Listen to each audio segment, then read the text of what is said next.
Today I'm going to teach you how to add audio files to your Blogger website. This is a great way to embed podcasts, music, or voice recordings directly into your blog posts, making your content more interactive and engaging for your readers. Let's walk through this process step by step. First, you'll want to navigate to blogger.com in your web browser. Once you're there, go ahead and log into your account using your credentials. Make sure you're accessing the correct account if you manage multiple blogs, as this will ensure you're editing the right content. After logging in, you'll see your dashboard with all your blog posts listed. Click on the specific blog post where you want to add your audio files. This will open up the post editor where you can make changes to your content. It's important to select the right post before proceeding, as we'll be working directly with the HTML code. Now look to the left side of your screen where you'll find the editing options. You should see a pencil icon, which represents the editing menu. Click on this pencil icon, and from the drop-down that appears, select HTML view. This switches your editor from the visual mode to the code view,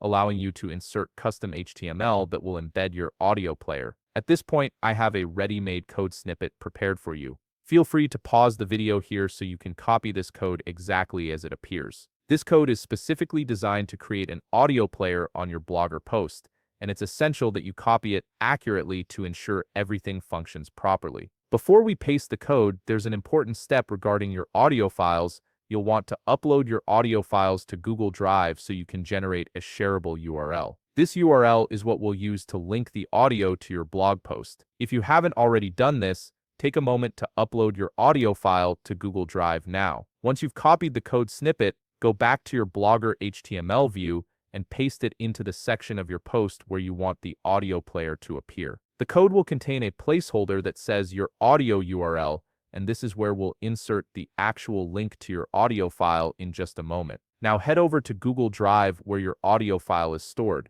Click on the audio file you want to embed. At the top of the screen, you'll see 3 dots representing a menu. Click on these 3 dots, and from the options that appear, select Open in New tab. This will open your audio file in a separate browser tab, and more importantly, it will display the direct URL in your address bar. Copy this URL from your browser's address bar. Make sure you copy the entire URL without missing any characters. Now go back to your Blogger HTML view where you pasted the code earlier. Find the placeholder text that says your audio URL and replace it with the URL you just copied from Google Drive. This links your audio file directly to the player code. And that's it. You've successfully added an audio file to your Blogger website. Your readers will now be able to play the audio directly from your blog post without needing to download anything or navigate away from your page. If you found this video helpful, please leave a like, subscribe, and see you in the next video.